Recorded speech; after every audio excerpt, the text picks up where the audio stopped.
Good morning, everyone, and thank you for being here. I'm Muskan Jain, and I'm a software developer and an AI enthusiast. And today, I will be taking you on a journey of AI from traditional cloud environment all the way into the browser native environment. So this was meant to be a lightning talk, but because it got extended, like the time has been extended for me. So there would be, so if you would free to go to lunch, like I know that just after this there is lunch, so please feel free to go. So let's get started, right? So think about the last time when you interacted with any of the AI powered products. That could be a recommendation engine, or could be a chatbot, or an image classifier. Most of them actually were using up some or the other LLMs, right? And they are hosted on some or the other servers because these LLMs are huge in parameters. Even some of them are like 400 billion parameters altogether, and they require specialized servers, right? Like specialized hardwares. So for example, NVIDIA H100 or an AMD alternative of that. So if we see overall this picture, it makes the whole process as a server request thing, right? So the user would be sending up a request to the server and will get back a response after the inference has been made. But now, imagine up a scenario wherein you own up a website, like an e-commerce website, wherein your users want to sell up a product, and they would be uploading up the images of the product they want to sell, as well as the categories, like let's say hardware category or the clothing category that they want to sell. Now, with the traditional way, what it would be doing is that you would be uploading up the image and the categories associated with it, and it would go to the server.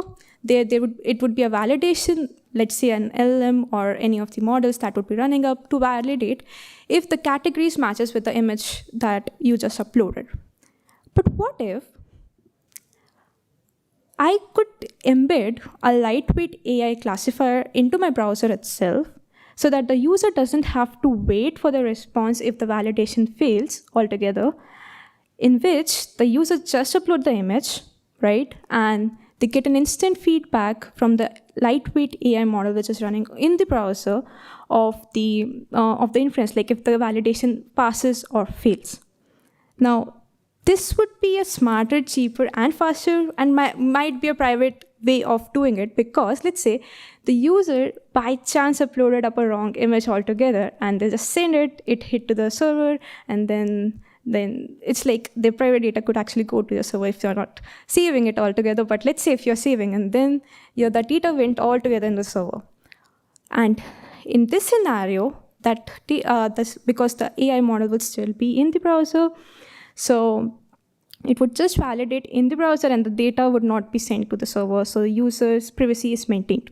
Also, you're also saving up your compute costs, right? Because you don't need to have a separate server running up those models, and because you're just using a browser, right? So you're saving up costs over there.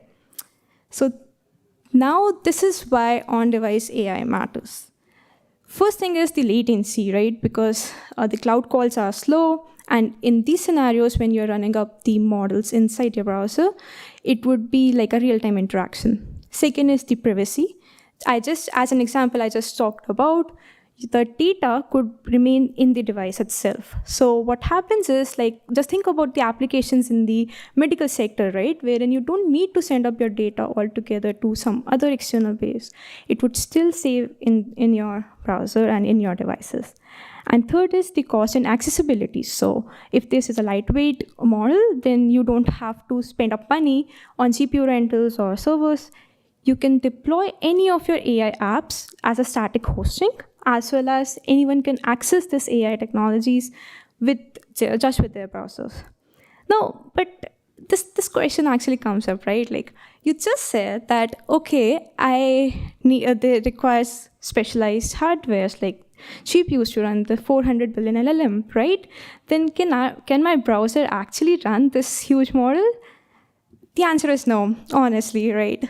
So then where exactly this thing fit into? So with the advancement in the technology, and thanks to the quantization and distillation, we are achieving up smaller large language models, which has parameters of about 2 to 4 billion parameters, which our browsers could actually run. Also, with the consumer device, let's say your laptops or the mobile or applications are doing pretty well because now they are doing up a tokenization at a very great speed. So some of the quantized examples are listed out here, like let's say Llama 3.0, Quinn 2.5, or Gemma 2. Now, again, the question persists.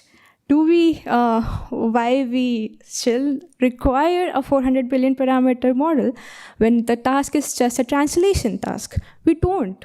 We can actually use smaller quantized models as compared to a big LLM. So in those applications, we can use this technology. Now, let's see a small demo of what I have been talking about altogether. So on the left-hand side of the screen, if you see, right, that's an example of a cloud LLM. So basically, in practice, what happens is the teams or the companies host these LLMs on Kubernetes clusters, and this uses inferences services like Kserve, etc.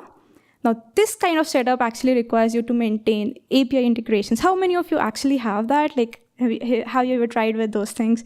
Like using up some models with API, you have to generate up API integrations for that, and you have to save it all together in your secrets and all fixing. Now, also you have to maintain up the routing path and all like that. So that's an headache altogether, right?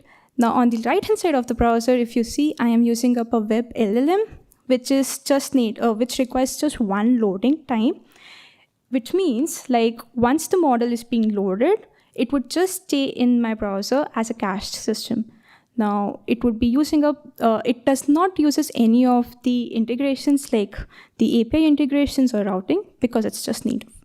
Now, to both of them, I actually gave up a same prompt, explain quantum computing.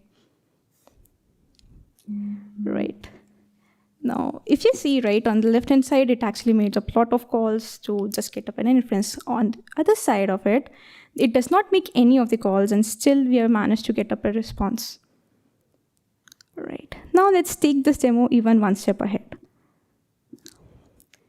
Right. So I actually went offline for this demo, which means like I closed up my internet and then tried this whole process. So I gave the same prompt, like what is quantum computing? And if you see that my left-hand side actually failed because there's no server, so how it could make up an inference. On the right-hand side, it still manages to give up an inference, right? Which could be so helpful in the situations like, let's say, where we don't have internet, right? So this is where exactly this whole technology is. But I just talked about all this thing. I just set up the context, but how we actually enable this thing. So we have few runners running up which enable this technology. Some of them is like ONNX, WebGPUs, WebAssemblies, and WebLLMs. So as a typical flow, what happens is that we developers create up or generate up a model, right? And then we run them through using the runtimes like ONNX, TensorFlow.js, or we can use up frameworks like WebLLM. Now, these uses up your computes like the GPU and the CPUs that is being done. Now, this is where WebGPU shines. Now, WebGPU isn't just the graphics API anymore. It actually gives an low-level access to your software, like your laptop GPU, essentially.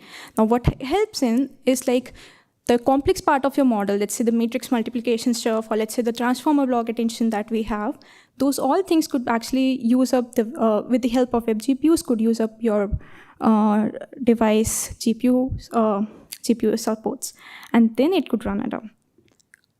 Complementing to this is WebAssemblies. WebAssemblies is basically is for using up your CPU, right?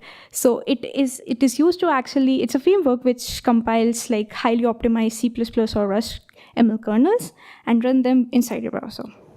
Now, with those two technologies, it has opened up a space of frameworks like WebLLM and Stable Diffusion Web UI.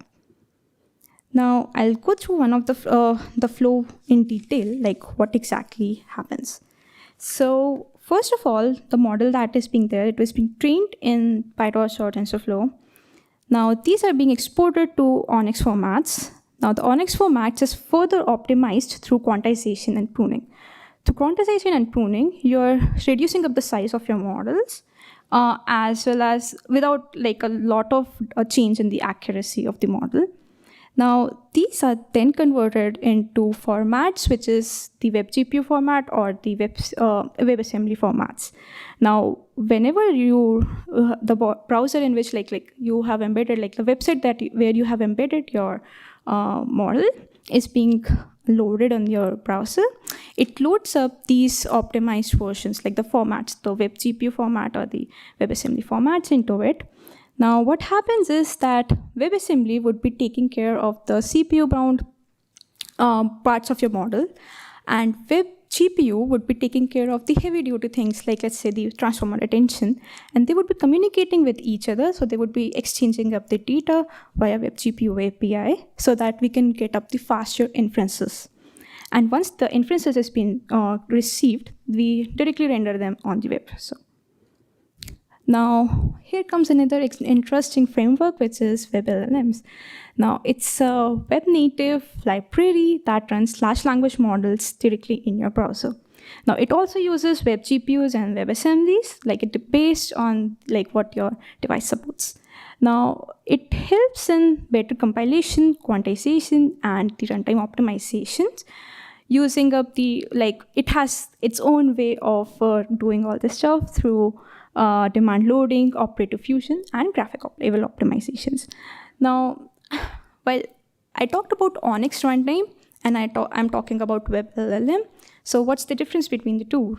So ONNX is actually good for the cases, right? Let's say when we want to make up a browser-based ML models, which is beyond the LLMs, let's say any specific image classification tasks, or let's say the NLP tasks. So those are good for ONNX runtimes.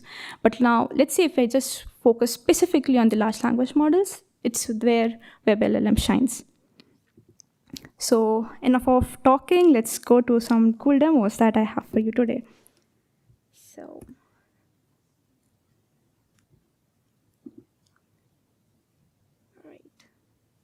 okay, so this is one of the WebLLM demo wherein I have created up an AI chatbot. My user interface is really buggy, so please don't consider like you are free for the. I am free for the feedback. So, yeah. So I'll give up a prompt to it. Let's say, what are the cool places? Sorry.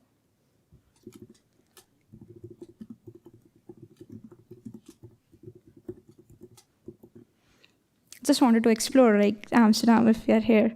So by the way, like by the time it actually generates up the response, I'll tell you what exactly is happening. So I am running up a quantized Gemma 2 billion parameter model, and like here. And if you see, all right, sorry, I'll just show the networks tab and the applications tab. Now, what happens is that the whole WebLLM is being actually compiled up with an MLC tool chain, which is being hosted on a CDN, let's say. In this case, the CDN was Hugging Face. And the weights are being actually chunked for the continuous, like progressive streaming from the Hugging Face. Now, what happens is that on an initial load, the browser actually fetches up the 4-bit quantized model, and then it caches them into the index.db. Now, I'll actually show up an example over here. So if you see over here, right, it's actually cached it over here, like it's there. The weights are being cached over here.